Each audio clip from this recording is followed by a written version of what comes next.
The New York Giants are primed to take over the division in 2021, but they have some things to take care of before they do that. Now, I am going to be making a video later on this week on how the Giants will win the NFC East in 2021, but for right now, in this video, let's talk about how the New York Giants need to keep this defense in 2021.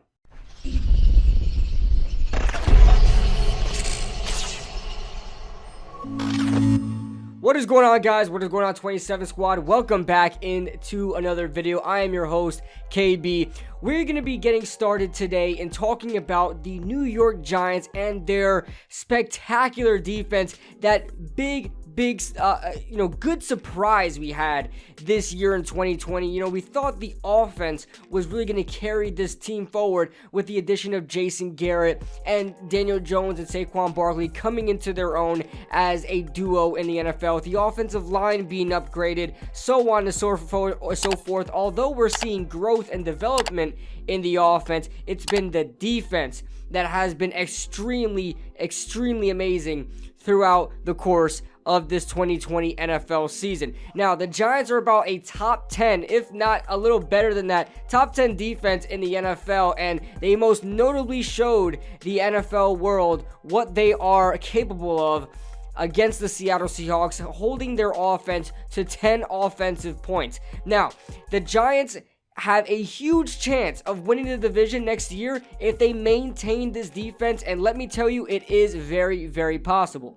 Now, we're going to be going over a scenario we can take to keep the amount of players on this defense as much as we can, and I'm going to tell you why it's a lot more possible than you may think. Now, first, I want to give a little bit of a comparison. Last year, the Tampa Bay Buccaneers had pending free agents of JPP, Ndamukong Suh, and Shaquille Barrett. They found a way to maintain that defensive line. All three of them remain with the Tampa Bay Buccaneers. I believe Shaquille Barrett was on the franchise tag, later to then be re-signed. JPP was re-signed for about a 2-year deal, I believe, and Suh was brought back as well. And it paid dividends. The Tampa Bay defensive line is stronger than ever, and they again remain top in the NFL in rush defense and very good in passing defense as well, as far as rushing the passer and things like that. So that being said, that's a good example of what the Giants need to do next season, and basically the results show itself, right? Tampa Bay still has a really good defensive line. They didn't, after their paydays, they didn't, back down, and they didn't, fall off a cliff. They still remained consistent. And another thing I want to notice is no matter what happens, in this offseason, I know I'm talking offseason, I'm really hyped for next season as well. The Giants could do a lot better. No matter with this coaching staff, Patrick Graham's defense, how fluid it is and how versatile it is, and the great coaching they have here in the New York Giants facility, it really doesn't matter what players we bring in. If we don't keep any of the players, let's just say, for example, we don't keep any of the players, I still trust that this defense is going to be somewhat as good as we saw this year, just because I really trust the coaching. I've said this time and time again. When you look at the Patriots, when you look at all these other teams, all these other really good teams that don't have huge names, right? The Green Bay Packers, some of them as well. So a lot of those players really don't have big names, but they wind up playing well because of coaching, right? So a lot of these successful franchises have really good coaches in place to help these players, instead of really bringing in the names and letting the players carry the defense, carry the team. It's more so the coaches, and so that's a really good thing. So no matter whoever you rotate in there, no matter who you have in the starting lineup, you trust that they're gonna play to the best of their ability. So I honestly think coaching goes a long way, and I don't care who really plays for the New York Giants next year. I trust they're gonna be a really good team. But that's boring, right? Let's talk about how the Giants can maintain all of these players next season and still keep a really strong defense.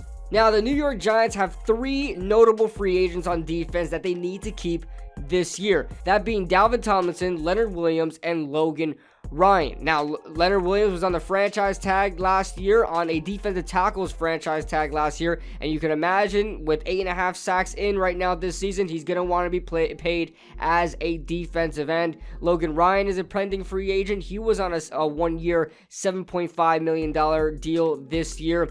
And as you guys know, Dalvin Tomlinson is coming off his rookie contract, so you could expect he wants to get paid as well. Now, I did a little estimation here. Dalvin Tomlinson, according to Spot Rack, they're a little bit off, but Spot Rack has Dalvin Tomlinson rated about an $8.5 million value. I don't think that's true whatsoever. I think Dalvin Tomlinson, under, this kind of cap space, and I know the cap is going to be very, very low next year, and I believe the total cap on Spot Rack is like $163 million or something like that, so I think it's pretty accurate. So I did a little bit of kind of speculating here and predicting here, and I project Dalvin Tomlinson to kind of have to be valued at a $12 million a year deal. Leonard Williams at 17. I think Leonard Williams will probably get more elsewhere, but here I think he's projected at 17. And then Logan Ryan at $10 million.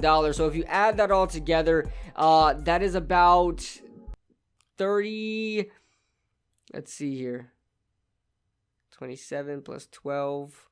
That's about $39 million between those two players. Now, that's a big, big cap hit for these three players next year. Now, when you go to these contracts, of course, you can have team-friendly contracts where you could backload the contracts, you could front-load the contracts, right? So, $12 million to 17 to 10 are all, averages per year. So, don't take it as complete, set in stone that these contracts are going to be like that every single year. So as far as 2021 goes, you could have a $12 million average deal, but it could be front loaded, it could be back loaded. So it all depends on what Dave Gettleman would decide to do. But let's just say it's just the average straight out, right? That's $39 million on a cap hit. The Giants are projected $22 million in cap space next year, which is obviously not enough to even sign these three players right now. But there are some moves we can make next year that would be very realistic in the New York Giants offseason. Now, the first one I would say is cutting Kevin Zeitler. The second one I would say is cutting Nate Solder. Now, Kevin Zeitler, although he's a phenomenal player, he still has a lot has a big cap hit, and I think Shane Lemieux has developed enough where he can start games, and then Will Hernandez could start back at left tackle or left guard, and I think it'll be fine. I think there'll be a little bit more development to go around right between those two guards, but I trust that they can start. Nate Solder has a big cap hit. I think he only saves about $3 million, but we don't need him anymore. There's no point in wasting another $16 million on Nate Solder. Instead, we'll take the $13 million cap hit and we'll save another $3.5 million. Golden Tate, we should cut him as well. He really isn't really part of the New York Giants future moving forward. And then Levine Toilolo is barely utilized in this offense. You would think he comes in a lot of run blocking downs, but you really don't see a lot of Levine Toilolo. I've seen Evan Ingram a lot more on running plays than Levine Toilolo. So that being said, he is not needed on the team as well anymore. So with those four players alone, you can go down the list of Giants players and see who you can cut, who the Giants may cut to open up more cap space. But just those four players alone would open up the Giants about an extra $21 million in cap space, putting the Giants at $43 million total of cap space in 2021. Now, you may be saying, KB, what about the other free agents? Forget about just the three guys. What about the other guys? Who are we going to sign? Well, I really don't see anybody the Giants should keep around that much. And I've got a couple of notable free agents, and they're all on the offensive side of the football. And you can all decide if you want to keep them or not. The defensive guys, here are the defensive guys. Kyler Fackrell, who is projected about a $5 million contract. Austin Johnson, if he's been a good rotational guy, so if you want to keep him, $1.5 million. And Jabal Sheard, if we want to keep him around as a rotational guy, take him on a veteran minimum of $1 million.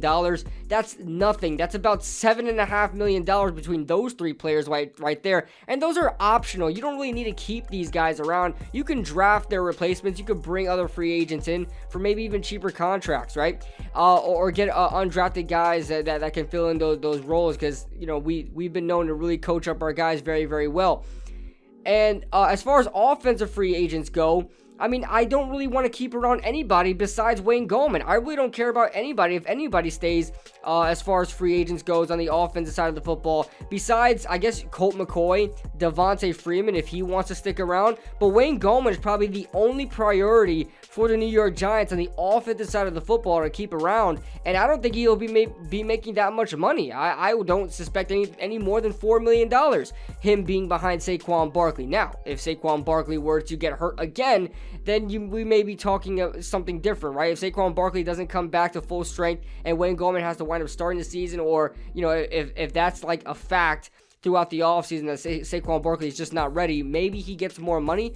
But I don't see the Giants spending any other big money on other free agents besides the 3 guys that we really need to keep, and that being Dalvin Tomlinson, Leonard Williams, and Logan Ryan. So I think this can be done. This can be done. Now, with that $39 million, that would have the Giants at, you know, just about $4 million left. So the Giants may not keep around all 3 guys. That it might be the issue. Logan Ryan, there have been reports coming out that Logan Ryan wants to test out free agency. He may get paid elsewhere for more than that $10 million projected cap that I have the Giants keeping him for. So that may be an issue. Dalvin Tomlinson said he would take a hometown discount, I guess. Like he would actually take a cheaper contract to stay with the New York Giants. Hopefully that holds true and he's just not capping on us, right? So and Leonard Williams is going to want big money, but if he sees the culture we're building here, I think the Giants are really going to get free agents for cheap, just like how the Patriots do it, because they just want to win. They feel like this is a winning organization and they just want to win. So that being said, guys, that is how the New York Giants should maintain their defense in 2021. I want to know your thoughts in the comment section below. Did I get the mathematics right? Do you guys think it's very realistic? Let me know your thoughts in the comment section below, and I'll see you guys in the next video.